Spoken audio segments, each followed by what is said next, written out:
Guys, luto na ang ating isda. Pinaksiw ko lang sa suka. Paminta. Hindi ko rin nilagyan naman kasi ang purpose ko nito. Ang purpose ko is iprito ko siya ulit. Kasi mas masarap to siya pag iprito kasi crunch. Yan ang purpose. Bakit siya ipaksiw. Okay? Diba?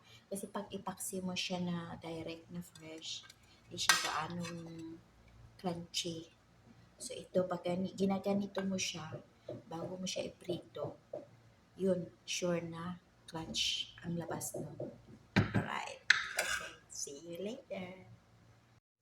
Hello guys. It's coffee time.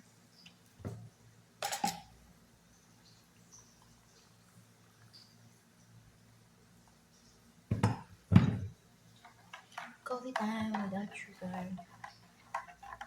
Habang nag-aantay tayo ng ating ulam, prito ko siya.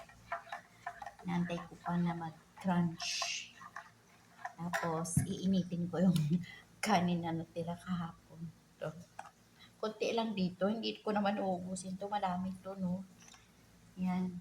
So, iinitin ko lang yan. Tapos, yung pagkain, yung ulam ko is tawilis. Tapos, kape.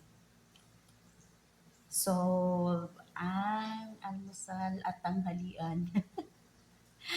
Okay, bye. Guys, let's eat na. Ready na po ang aking almusal. So, papakita ko lang sa inyo yung aking side dish. And this is the tawilis. Ayan. Ayan, ang sarap, diba? Crunch na siya. Oo, crunch na crunch. Ang ginawa ko pala dito mga ka-friendship, nilagyan ko siya ng konting flour. So, diba? Diba nasa lagayan siya? Sprinkle mo lang siya ng flour, tapos alug-alugin mo siya. Pag inalog-alog mo siya, magkukot na yun ng flour. Okay? So, yun lang. Hindi na kailangan ng lagyan ng asin ulit yung flour kasi may kwan na siya ginawa mo na siyang paksiw, may asin na siya nung niluto mo siyang kwan na paksiw. Yun na yung lasa nun. So, mayroon tayong partner ng kape. Kape. Takpat ko. Ayan. Okay. Now, let's eat na. Okay, bye.